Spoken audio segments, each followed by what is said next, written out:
From start to finish, this was one of the most intense One Piece episodes that I've seen so far, and that ending, wow. This whole episode took place in front of the palace where Crocodile is, Cobra, Vivi, Chaka, and it just had so many moments where I was on the edge of my seat. I mean, Chaka fighting Crocodile, I thought was really, really courageous. I sort of underestimated him. I understood that he cared about Alabasta and he was a guardian for it, but the fact, after seeing what Crocodile could do and knowing the power of him, he was still willing to face him head on and even managed to stop him when Crocodile was pursuing Vivi and Koza, I thought was amazing. And even though Chaka did get destroyed, seeing that kind of courage from him gave me a lot of respect for him as a character. As we know, there is currently a countdown heading towards an explosion that will take place inside the square of Alabasta that will kill both the Royal and Rebel armies. It has 25 minutes left on the clock, and that just adds a little bit more pressure and a little bit more like desperation to everything. Like, the situation feels so tense right now. And the biggest part of this episode, of course, was Koza finally showing up, the head of the Rebel Army, Vivi's childhood friend,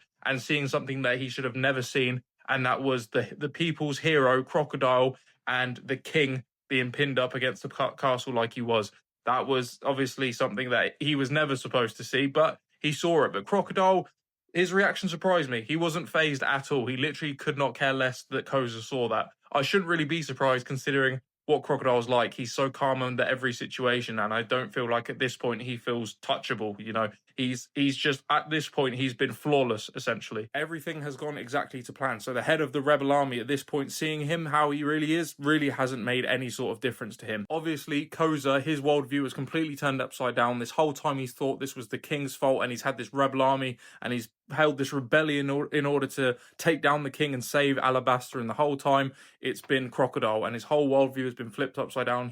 His dad was telling him all along. You can see in his face he's shocked. You know, everything has just changed completely in his eyes. When Koza finds out the truth about Alabasta and Crocodile and the fact that this bomb is going to go off in the square soon, he heads straight down to speak to the Rebel Army and to speak to the Royal Army with Vivi to tell everybody to wave their white flags to call the fight off. There's no need to fight anymore. Everybody needs to get out of the way because the true enemy is Crocodile. They go down to tell him that, and then it all goes completely wrong. There's a slight moment, One Piece does this really well, where it gives you a little bit of hope and then rips it out straight away, where Koza manages to wave a bunch of white flags with the Royal Army in front of the Rebel Army, and it sort of looks like for a second everybody's going to stop fighting, they're going to be able to achieve some sort of peace and maybe, you know, come together against Crocodile, but that gets ripped away completely. Just as Koza is waving the white flag and is about to tell the Rebel Army about the truth of Crocodile and the king and everything that's happened, he gets shot, presumably to death, by a member of the Baroque Works posing as a member of the Royal Army. And bro, the thump in my chest when I saw that, I couldn't believe it. And the gut-wrenching scream from Vivi, Jesus Christ. I mean, I'm watching the Japanese dub, the sub, I should say. And her voice actress, Jesus Christ, she killed that scream, because that sent shivers down my spine, genuinely. Like, oh my God.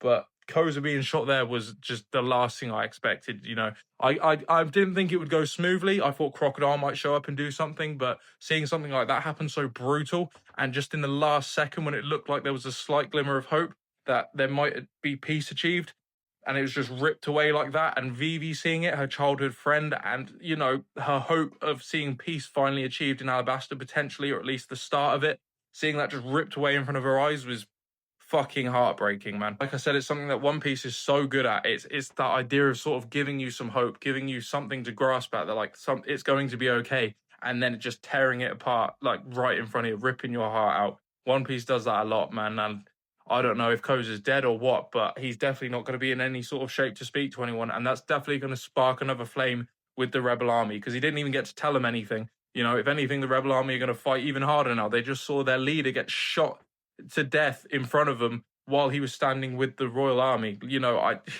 this is terrible. Things just went from bad to fucking catastrophic, basically. Yeah, this episode was incredibly intense and really, really well done. And I'm still in shock. I can't wait to see the next one. So let's do it.